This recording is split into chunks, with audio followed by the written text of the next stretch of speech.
it's Holger Mueller here from Constellation Research, here with my colleague, friend, lots of other things, walking buddy in Texas, right? At least we Oh, yeah. established that. Oh, also in San Diego, we did a beach walk here. So Indeed. occasional workout colleague, John Reed. Welcome, John. Thanks a lot. We have to do this again, man. We had to redo the intro. What are we going to Oh, do? don't mention that. There's no retakes. Oh, sorry. In the Mueller show. No It was a retakes. user Right. error. Live without a User net. error. Okay, here we go. Yeah, here we go. Well, we were in beautiful Cavallo Point in San Francisco, or north of San Francisco, Marin County, for the usual Workday get-together, right? Not the MLAI Summit, AIML Summit was last year, back to the Innovation Summit, which I think was a good change. And we have an interesting format, how to share our takeaways and views, right? Want to quickly run us through it, John? Yeah, so what we got is 4 takeaways, and then 2 surprises, and then 2 open questions or concerns. So hopefully we can get ourselves into some trouble here and raise some interesting questions. Just one thing I wanted to say is I think Workday did exceptional job of not having too much NDA stuff on slides. And what that means is people like you and me can then take that content and share it and debate it like this, which I think is good for everyone. Holger, this is sort of Workday entering a new phase, right? Because Carl Eschenbach, now CEO officially as of February 1st, and sort of charged with, taking Workday's quote unquote go to market to the next level, new packaging and pricing, but also just a lot more visibility from him. There was some last year, but a lot more engagement with analysts this year, and just kind of seeing how that fits in with also Anil Busri still a presence, but more on the product side. And then Workday facing a number of dilemmas, which are, I guess you could say, good problems to have in terms of, do you try to go down market more? Do you try to expand internationally more? Do you try to double down on financials? We could get into that a bit. Or do you do more with industries? These are good problems to have. And then, of course, underneath all of that is this whole AI everything thing that every vendor is grappling with, and we could talk about that. So anyway, that's kind of the framework of what we're dealing with. So shall we start with some top takeaways from all of that? Absolutely, but let me just reflect what you just said, right? Absolutely right. First of all, kudos for saying Eschenbach, almost 100% right. Yeah. I think if you would turn on German speech to text, you would get the name right. So kudos for that. Wow. Excellent. I'm the stickler for pronunciation. Otherwise, my colleagues give me crap if I let anybody say something wrong and say, Holger, you didn't correct so-and-so. You correct us all the time. So, and yeah, very interesting to see Carl Eschenbach in fully charge mode. Last year, he was present there and he was co-CEO, but he was basically taking notes and standing in the background on the whole AIML discussion we had last year. So it was much more better to see. And then, of course, we expect the sales things that you mentioned, but I had a different feeling, and it's one of my takeaways, so no one steal a thunder, a different feeling how the product organization, everybody kind of like presented. And last but not least, absolutely right, I don't even remember an NDA slide. Like I do live tweeting, right? So I don't have to pay attention on this. I don't remember. Yep. And I didn't get ding, right? Human error happens that I tweeted something which I shouldn't have tweeted, right? So yeah, cool. So yeah, you want to start? Absolutely. Yeah, all right. So one of my top takeaways is sort of this platform acceleration concept of Workday as a platform. This is sort of what they're trying to brand, but part of that is justified in terms of the ongoing sort of blur, I guess you could say, between HR and financials, and ongoing confidence in large enterprise cloud financials with Workday hitting $1 billion run rate. And Workday dropped a bunch of stats for us on that. Basically saying things like Workday customers like buying more Workday, and user growth 1.3x, et cetera. But I think the real takeaway to me in all of that is Workday really trying to get to this next phase in Workday financials in particular, and trying to get more global international customers to really justify that. And Salesforce was actually cited as a turning point in terms of a customer being the first sort of massive global financials customer. But anyway, that's sort of Workday's hoping to capitalize on. So that was one of the big takeaways. Yeah, that's a very good and great point. I totally second that. Makes sense. The question, of course, is everybody wants to be a platform company. Everybody, I think, in my view, who is an enterprise automation needs to be a platform company, because nobody can build all the code, right? You and me were talking about ERP vendor number 1 for a second, Sapphire 2022, where Christian Klein in the Q&A said, yes, we don't have enough developers.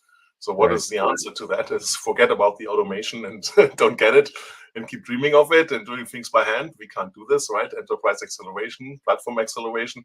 Someone has to build it. Might it be partners? Might it be yourself? Right? Great point. But the key thing is, where does this platform run? And for Workday, the platform is, of course, Extend. And Extend smartly oriented or in the public cloud with some interesting nifty going through the firewalls to the Workday cloud, which is an on-premise hosted cloud. And that was the big news. I loved the first half day, the 3 hours, which maybe lost many of my colleagues because it was very technical, but it was all about the benefits of moving to the public cloud. And the openness of Workday, right? I was very concerned last year at September at Rising when only 200 customers were in the public cloud, many of them in Canada, in Quebec, which had mandated that you have to be locally there.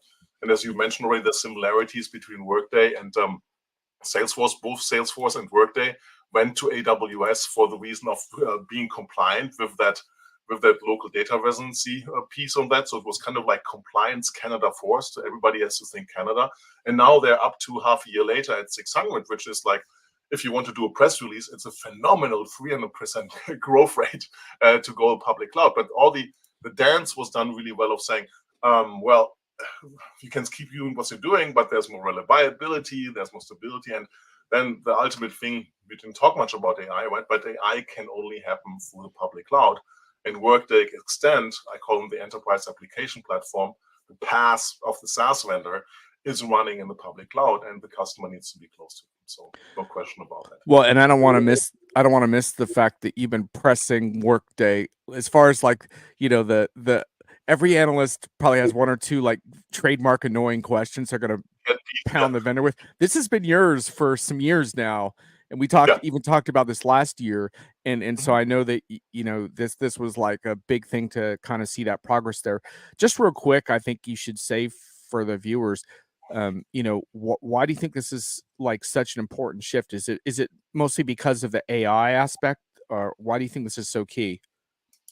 Great question. It's key. Everybody has done this, right? When I started in 2013 as an industry analyst, everybody in HCM was in a private cloud, right? I mean, everybody, well, being ADP, being SAP SuccessFactors, being Oracle, being Workday, everybody was there because you couldn't do it in a different way.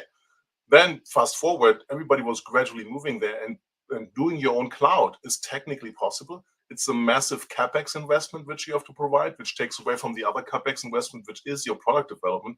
And it's also a talent drain, right? Because you need to hire good people, maybe with different skills, but good people to run that. And then the big eye-opener, and we actually discussed that at the Workday AI Summit in the last year, right? There was this unfortunate event which happened to UKG of having a ransomware attack the night before starting the user conference for maximum effect, hoping to get paid that ransomware. And latest then, all the warning lights should have gone on at anybody in the industry that it's better to, if AWS, God forbid, or Google Cloud or Azure gets hacked and has a denial service, and I don't know how much of the economy comes to a standstill, God forbid it should not happen. Well, you've done everything you can do, right? It's like you have a chip error in the servers. You have every customer on that server is being affected. So it's the right way of doing this for focusing on product, which you buy a SaaS vendor for, and Workday is a SaaS vendor, no matter what they do on the PaaS side with Extend. And it's the safer, more reliable part. Not to even mention the whole AI part, because elasticity is the core characteristic of the cloud, right? I can ramp up and ramp down my IT resources. I cannot do that in my own private cloud, right? And you saw that during the pandemic.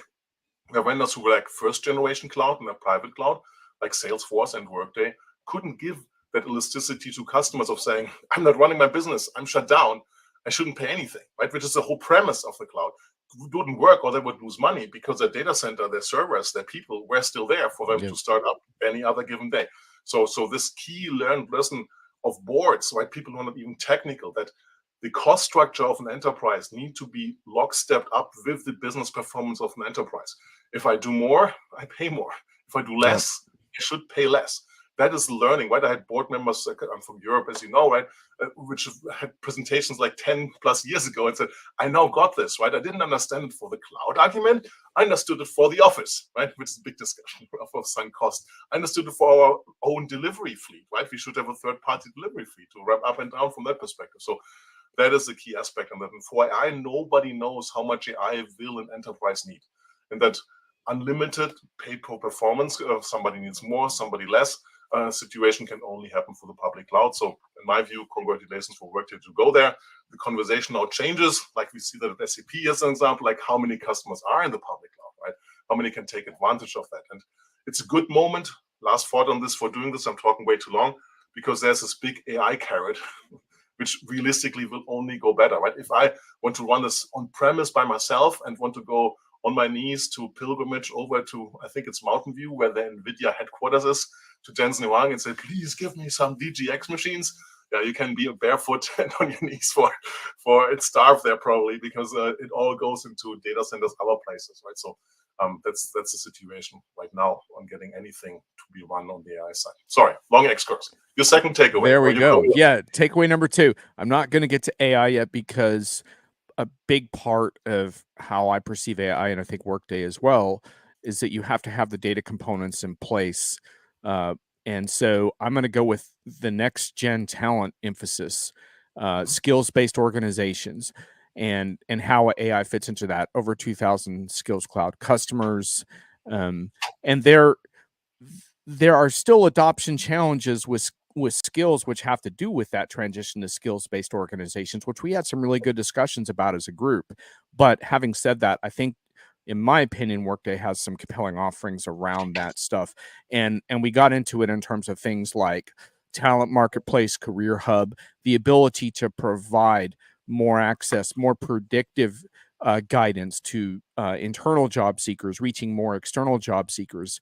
They were talking about 85% more mobility internally with companies that are using the career hub, and even more. Well, actually, with those using Talent Marketplace, and then even more with Career Hub, I think it was something like, I think it said 101% if they use both. So to me, that's a really important discussion. And granted, a lot of companies aren't going full throttle on next gen talent right now, but I think Workday has a really interesting value prop around that, and it's a really important discussion for companies to have around, are we skills based or not? What does that mean? And then how can AI help us once we have those pieces in place? Mm-hmm. Yeah, that's a very good point, and Workday deserves kudos to have moved the whole industry single-handedly by their focus on skills. I mean, they got, what I like about Workday in general as a former product developer, you don't always succeed. You can gloss marketing over if you didn't succeed. And then often companies give up. We said, we don't going to do this, right? There are some areas where they also gave up. It's not perfect in my view, but they kept hammering the skills thing and got it to a level which forced everybody in the industry to do something about skills too. Now, if skills is really going to work, I think conceptually, there's no question about this. But if it's going to work in the real world because of the data maintenance issue of adding skills, I'm a little skeptical. My really only hope to make it work is if skills get attributed to people implicitly, out of their activity, out of their digital artifacts, out of their digital exhaust, which is there, and then you just maybe only validate them or see them or ask third parties, like the third party review, to get this done. Because I've done so many skills drives in my professional life on different forms and different platforms. The skills always atrophy because you develop further, and they're usually not taken in part of the decisions of talent, right? So we'll see. And I think if it was going to work, it's going to be a massive benefit for Workday customers, because I think they're the most advanced.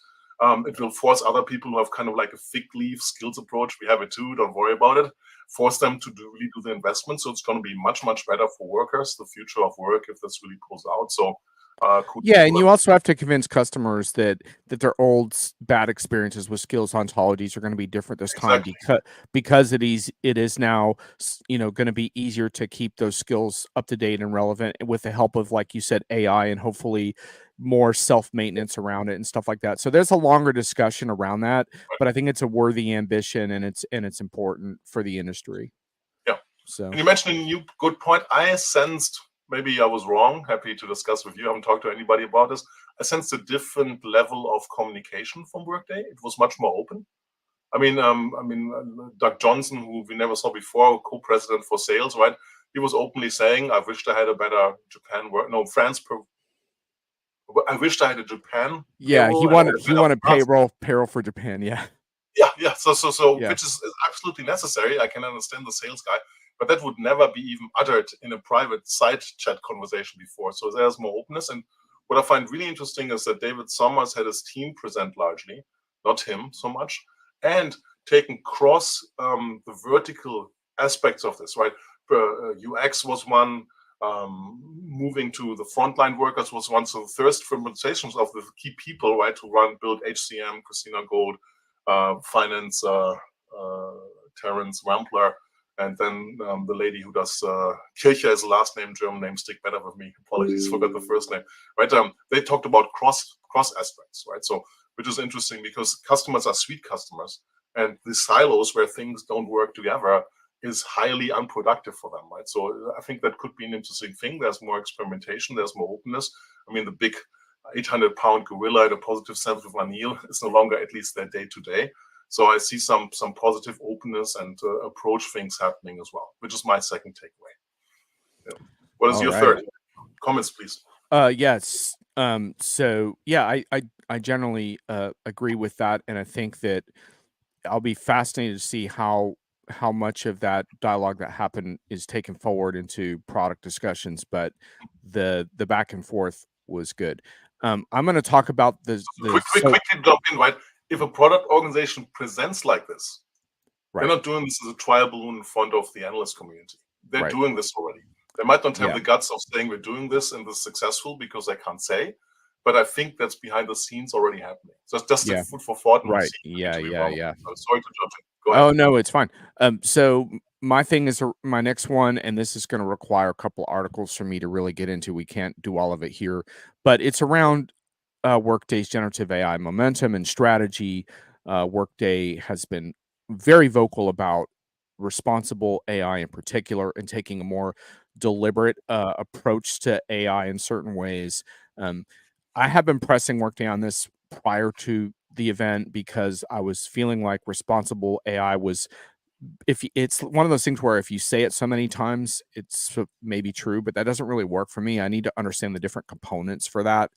Fortunately, at this event, we got into that more, although some of that happened to me in some breakout sessions and one-on-ones and stuff like that, because I was really digging deep into that. But we heard from some really interesting figures. We heard from Kelly Trindell, Chief Responsible AI Officer, who explained about how Workday is mapping a lot of their AI developments against risk factors that are very similar to the EU AI Act in terms of high risk and low risk. And it's interesting, around a lot of HR stuff falls into high risk, but that doesn't mean you don't do it, but it means you have to have a very special discipline around that. And Holger, what I thought was interesting, what I'm going to write about in my next piece on Diginomica, is hearing from customers on that, because I wanted to ask the customers there, well, what do you think of this? Because it doesn't matter as much what I think.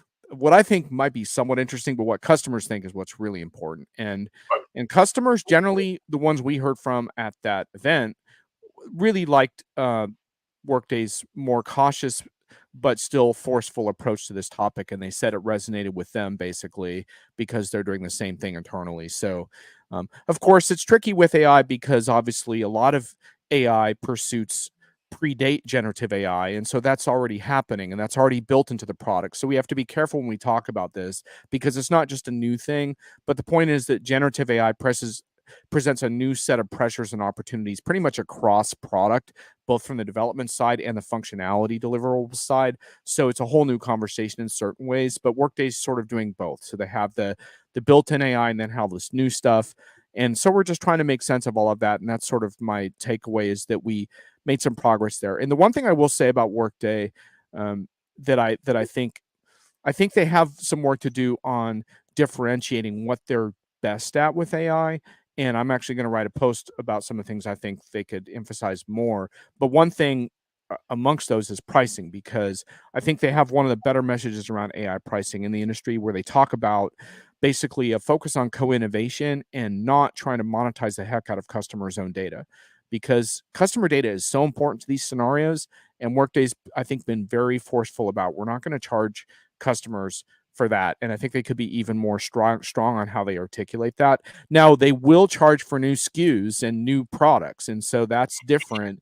But I like the challenge they're putting on themselves, which is, we're not just going to charge when we leverage customer data for our own purposes. We're going to challenge ourselves to create something of transformative value. And at that point, we will go back with a new SKU and a new price for something new for customers. And I like that challenge. And then in the meantime, you have all these like smaller AI things that are being built in their product, everything from invoice recognition to job descriptions, and there's roadmaps on all that stuff. But you and I, if we tried to cover all that, we'd be talking 2 hours from now.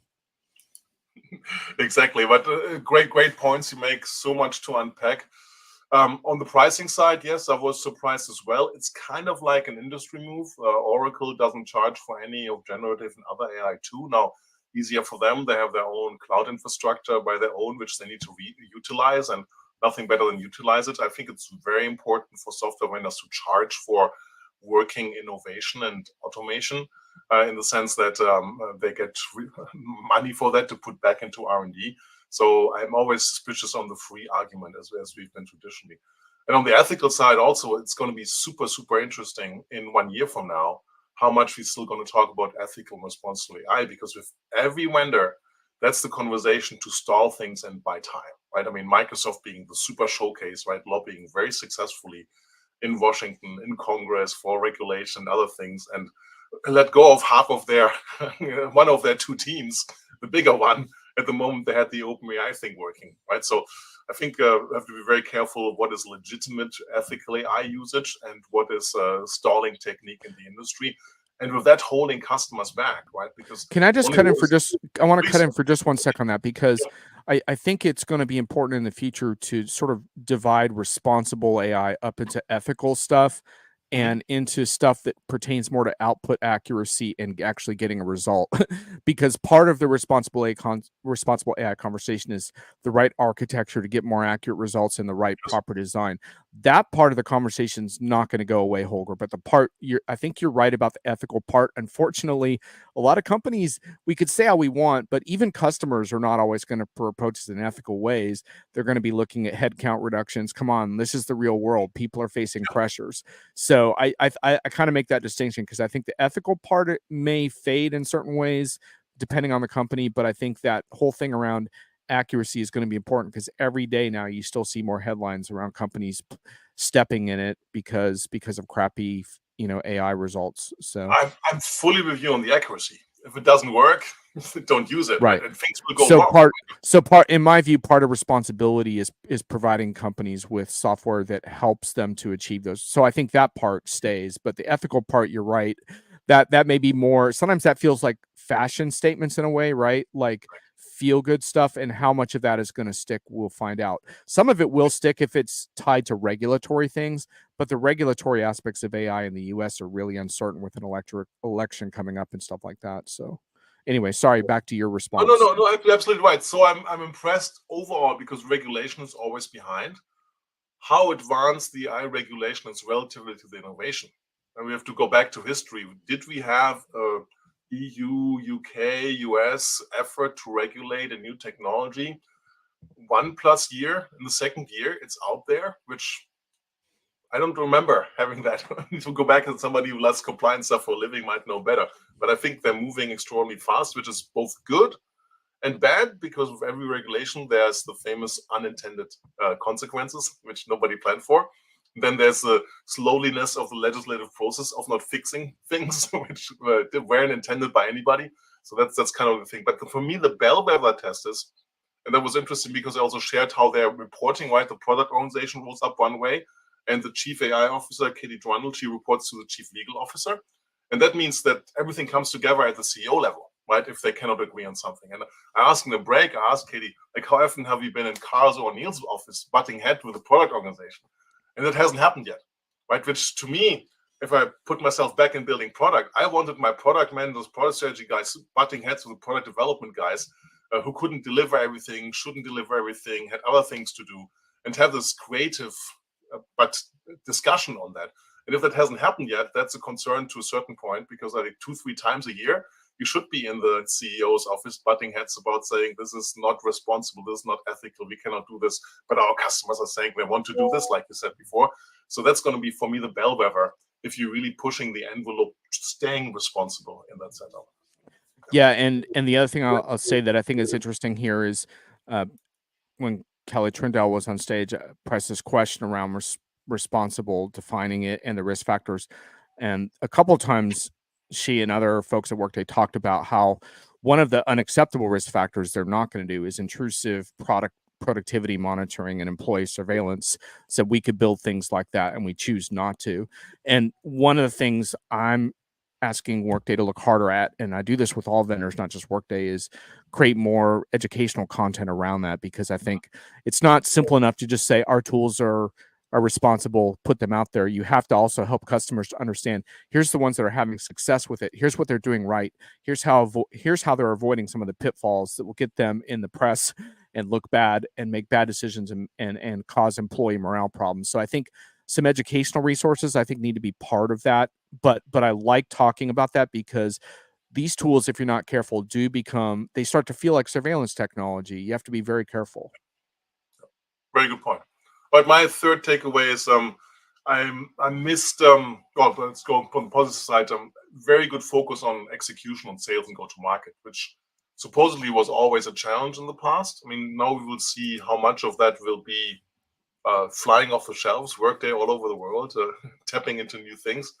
There's high optimism on the SMB focus. I'm a little skeptical of this, because in my knowledge of enterprise automation history, there's never been something pushed from the upper things to the lower end, and vice versa. There seems to be an impenetrable barrier. But I had an offline conversation again with Vanil at the reception, and he thinks it's totally possible, depending how you define SMB. Of course, not too small, not Zoho, which was mentioned by so many people there, interesting enough.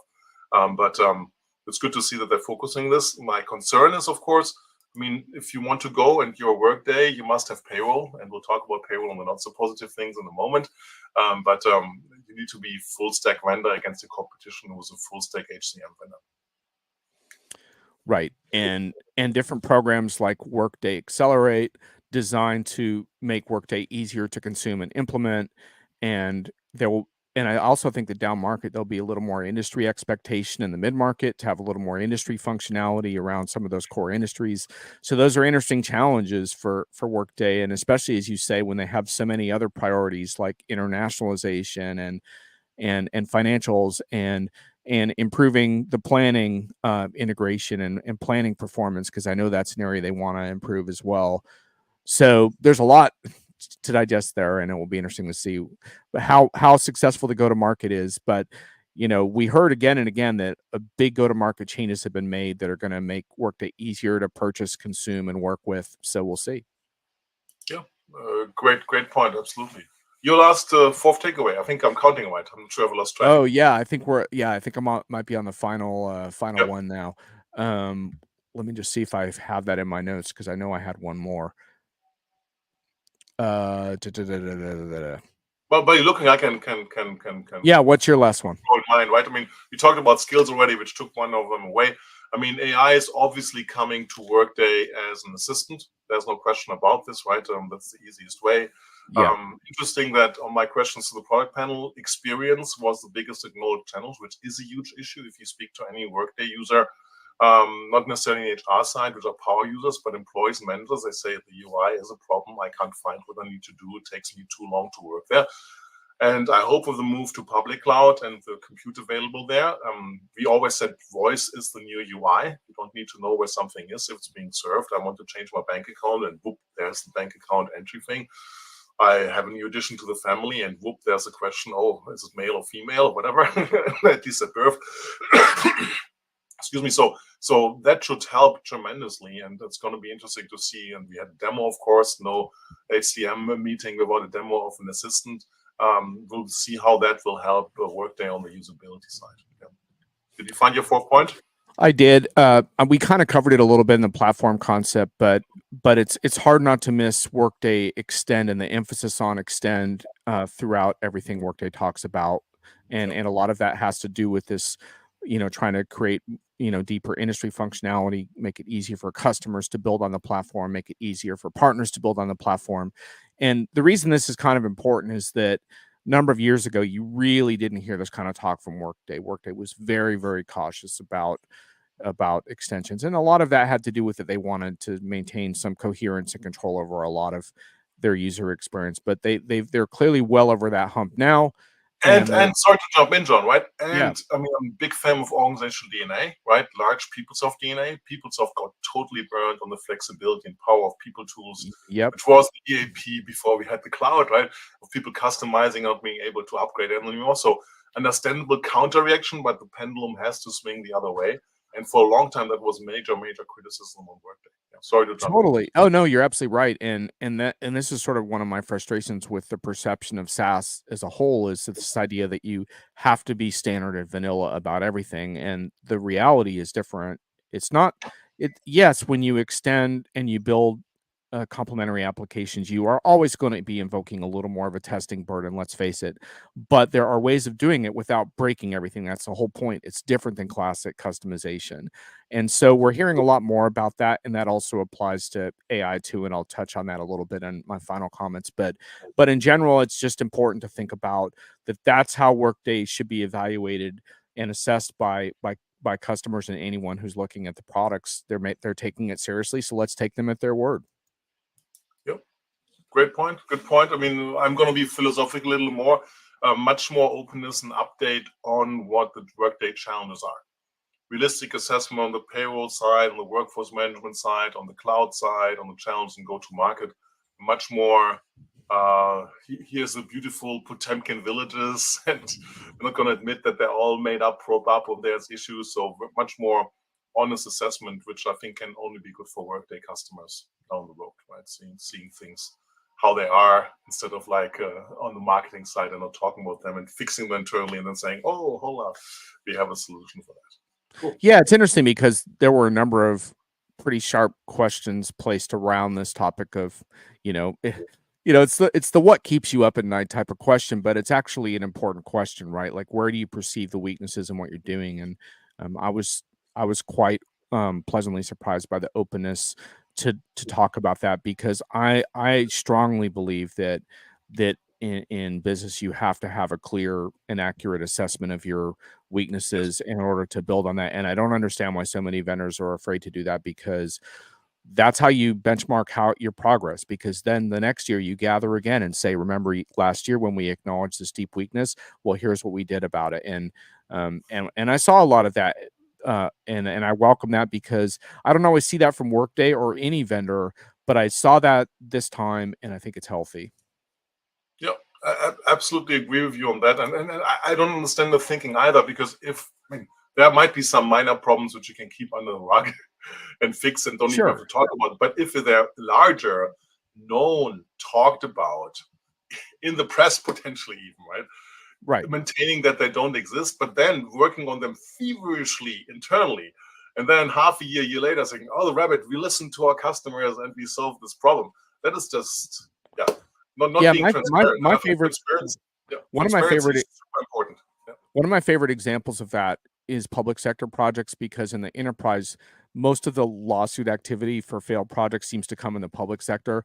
And then, bringing it up with vendors and they're like, oh, we don't talk about this stuff.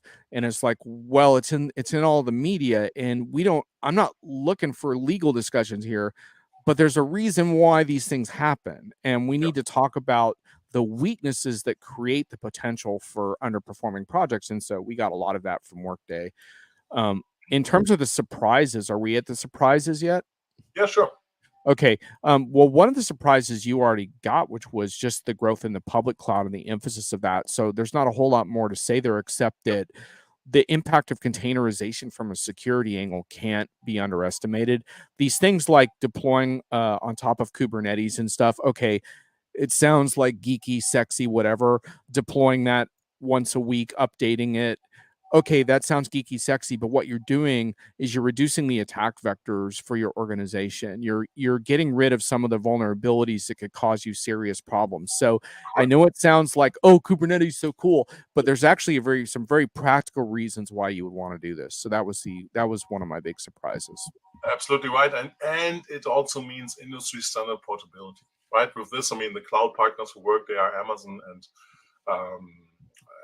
Google Cloud, right?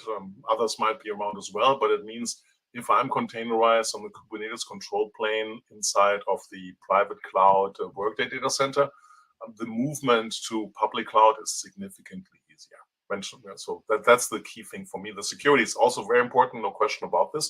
But it's so much easier. And also interesting on the personal side, right? There was a gentleman, Drew Campbell, presenting there, who was integral. I mean, I knew him from my time at Oracle there already. Was a cloud guy there. Went through all the, well, Oracle likes to say 2 versions, but I say if you count vulnerability, the 3.5 versions until Oracle got cloud right.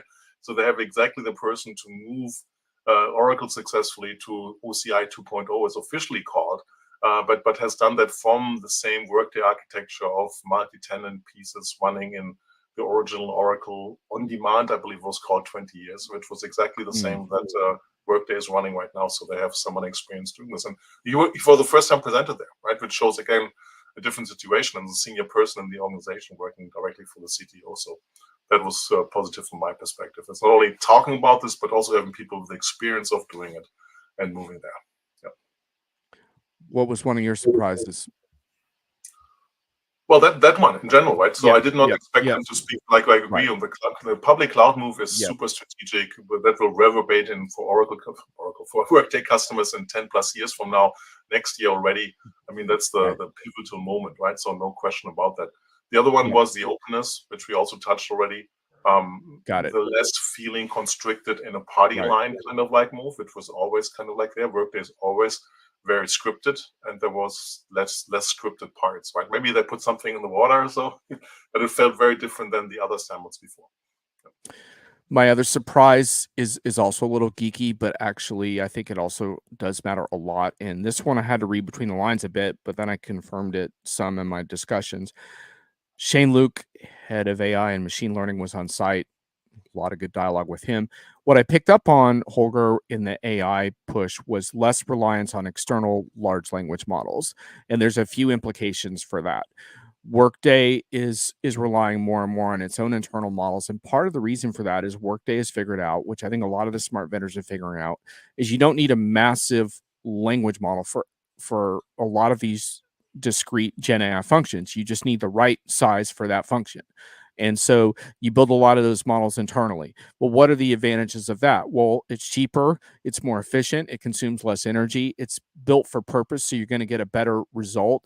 A lot of times with these smaller models, you don't even have to use something called RAG, which improves the output. You don't even need that in certain cases with these smaller models.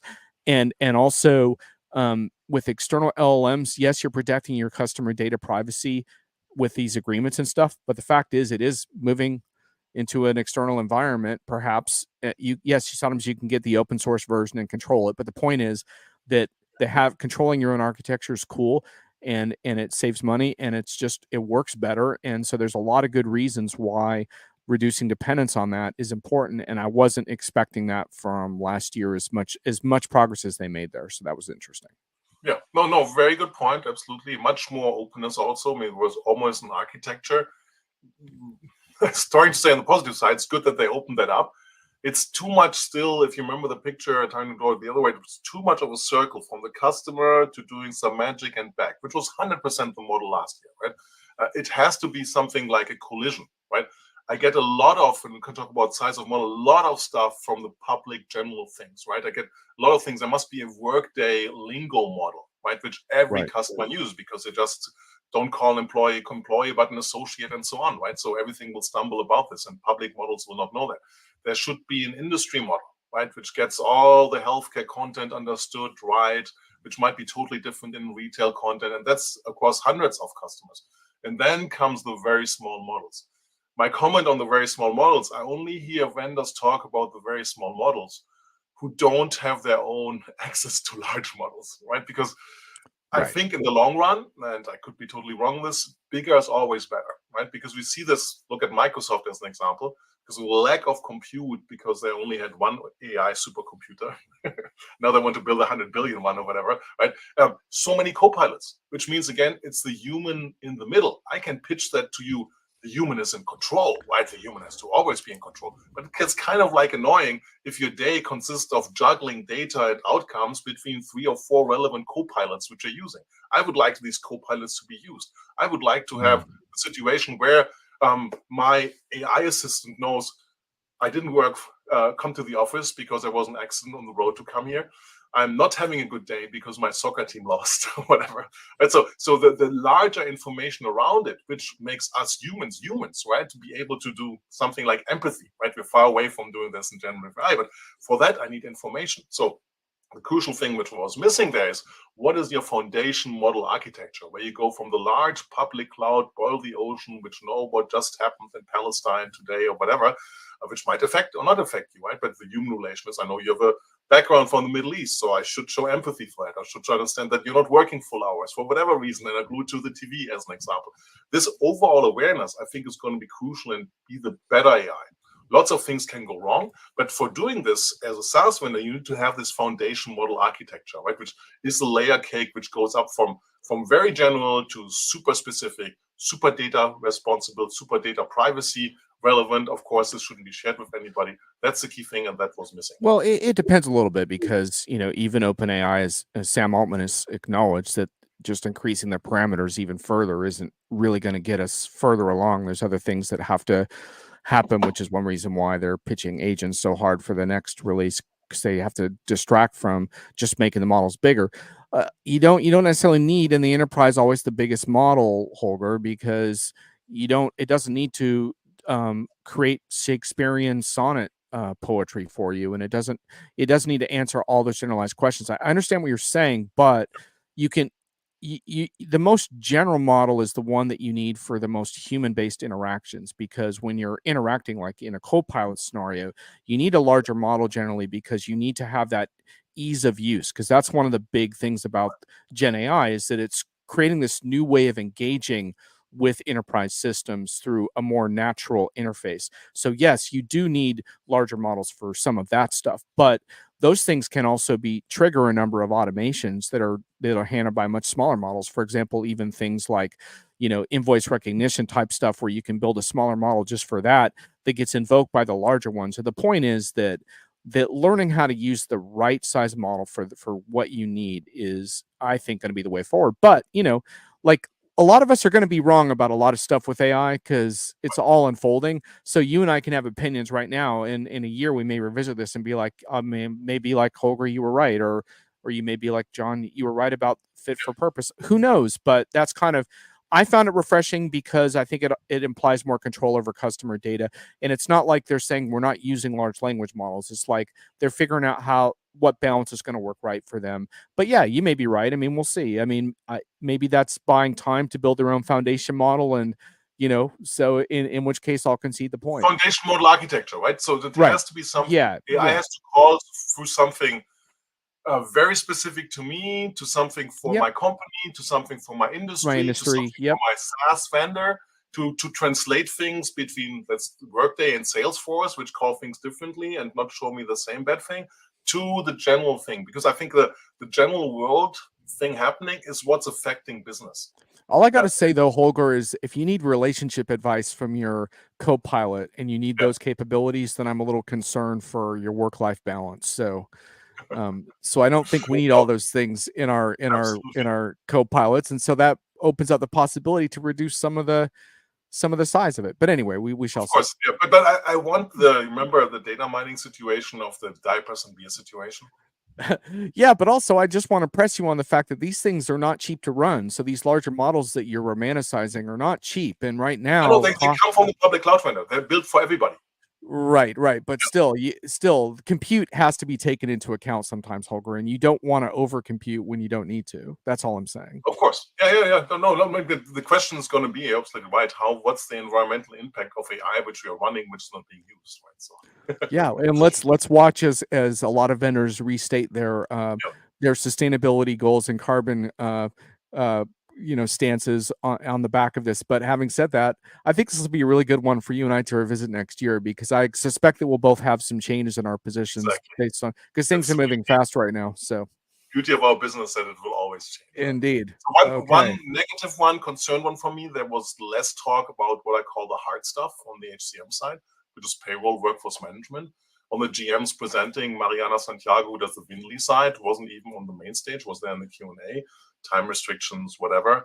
But it's the hard stuff which Workday customers want Workday to do more, right? So more payroll, better workforce management, more compliance, and Workday hasn't solved that knot yet, right? I mean, they're doing more on the partnering side now for the payroll thing. Everybody needs to partner for payroll. Nobody has 220 payrolls. So the question is only, where does the partnering start, right? Does it start after a single digit number of organic in-house supported payrolls, or does it start a double digit number? Is it number in the teens? Is it number in the 20s? Is it number in the 50s? And that means more reliable automation out of the box coming, more compliance out of the box. And it's so relevant because for 80% of companies, plus 80% of companies, people are the biggest spend. I need to know, what does it cost me to operate here, there. I need to know, with talent pools going global or multi-time zone at least, where do I want to locate a person, and where do I have a different prevailing wage to be competitive and keep that person. But it's better if you work from Kansas and out of California for my payroll cost, right? So that part they need to do more, in my view. Yeah, and there was an interesting, I think, juxtaposition between the desire to kind of look at the more practical side, and that practical side is really important, right? Because to compete globally, you need these localization features, you need international payroll, you need, international requirements around everything from ESG to any other regulatory thing. And if you want to be taken seriously internationally, you have to have good answers to those questions. So that was one, I think, side of what you might call concerns or open questions. I think the other side of that was a little more different, Holger, which is more like big ideas, transformative concepts. What's going to happen there? Because I think the industry is changing a lot. And one thing that came out really later in our discussions that day was this thing around, do you want to be a transaction company or an insight company, which is really, really interesting, because just about every single transactional enterprise vendor in this space is going through that now. And they're realizing, we have all this data, but unless we can churn that data into things that are easy for our customers to consume, to make better decisions, to automate workflows, to treat people better, to have better talent strategies, if we can't do that, we're still a transaction company ultimately. And so I think it's an interesting juxtaposition between, like, on some level, you need to get more ruthlessly practical about certain things, but on other side, you also have to have those big transformative ideas where you're going to get caught as a transactional system, and the money and leverage is going to go to the companies that can help take that data and use it. And I think Workday is very aware of both sides, so it'd be very interesting to see what they do next.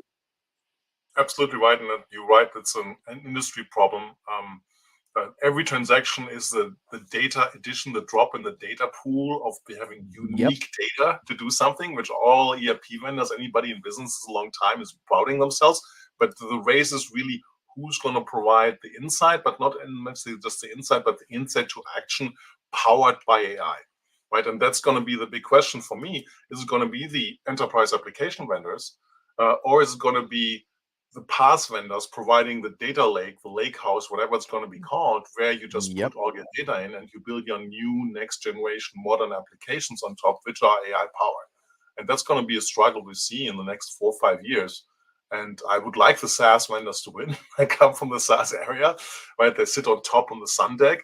But I think right now, if you want to do this, you need to do this. You need to be very much in bed with a PaaS vendor and build your own AI, because of the different silos of fragmentation, and that's the only successful approach. So the question is, how quickly is AI and the automation out of from AI being relevant for enterprise, and how long is still going to be this just insight? I see something, and then everybody runs around like a bunch of crazy squirrels trying to fix this thing, right? Which is kind of like a terrible model to a certain point, right? You want to see all the things which are wrong, prioritize, automate what you can automate, and run from there. And that's right. More human. For sure. And also these vendors like Workday that have all this customer data, and Workday talked a lot about the advantage that they feel they have through all this data, how they can train their models through all the data that they have in a more standard SaaS format.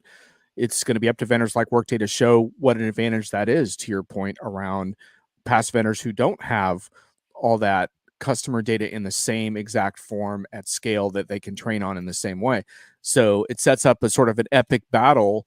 And one of the big questions is, how much role is there going to be for startups and upstart players and all of that? And we don't totally know the answer to that either. But one thing I will sort of tease out that's sort of interesting is, we're going to want to see some really cool sort of what you might call next gen applications that are imaginative and creative and interesting. So a big part of AI up until this point, especially Gen AI, is sort of internal stuff that improves the confidence of companies that they can use these tools. Everything from, whether it's the classic machine learning of, fraud detection and things like that, to the job description generation, or helping with performance and talent by filling out a lot of that information for people and making it easier for them to make decisions around it. Those are kind of like the core things. But then Workday has 15 partners in its AI marketplace that are going to be building applications on Workday's platform related to AI in accordance with Workday's AI principles. And I was asking, well, when are we going to see these applications? Because of course that's me. I want to know when I can see this stuff. And I thought, is it going to be rising in the fall? And they said, well, actually, you should keep an eye on Workday DevCon, which is coming up in just a matter of weeks. So supposedly we're going to see some interesting stuff just coming out of that. I don't think I'm going to be on the ground there, but I'll be tracking it because I'm really interested to see what some of these new AI applications look like that are built, because I think we're going to need to see some imagination around what's possible, as well as just making the current operational processes more efficient and stuff like that. So it's going to be really interesting to see what Workday's partners come up with, and also what Workday comes up with that fits that description. So very good point. Absolutely, very good point. To me, the bellwether I tell to CXOs who are looking at this is, will you see the lake house, data lake, big data thing, whatever, of an ERP vendor opening up to third-party data? Yep. Because you want to put it in one place, right? And pulling for the SaaS vendors, you need to have that capability, which is still lacking across the board. So anybody doing something right now will have to get that lakehouse data lake either from some BI vendors, right, the snowflakes and so on. A little skeptical if they can take all data.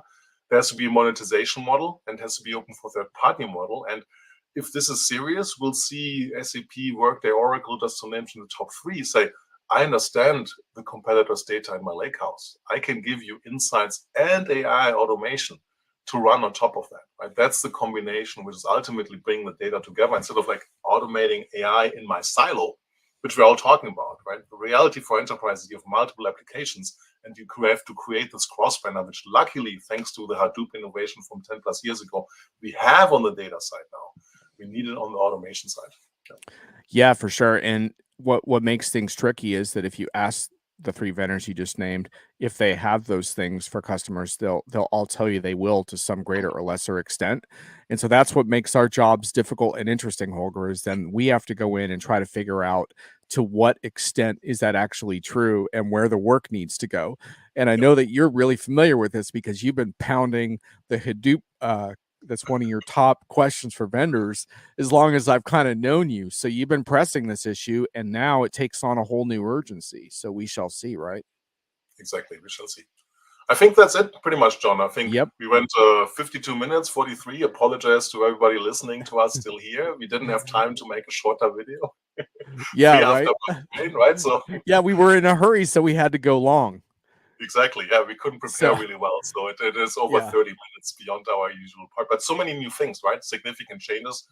Hope it was interesting to everybody listening here. If you disagree with us, tell John. If you agree with us, tell me. No, just kidding. So, I'd love to hear where you think we're missing something, didn't talk something, oversaw something. Encourage anybody in the Workday ecosystem to also say, you guys missed this and that. Totally possible. I'm only human. John is maybe not. I don't know. Is his avatar talking? One half bot, one half John. I'm still holding out hope that I'm not a bot yet. I'm all for the AI augmentation for us, right? So I need more AI augmentation, certainly. Well, thank you so much for coming on, John. This was great. Starting a tradition, right? 2 times. We have 2 data points talking about the Workday Innovation Summit. Love to do this. Thank you so much for coming on. Really appreciate it. And thanks for everybody watching. Please be social and give us feedback. Thank you.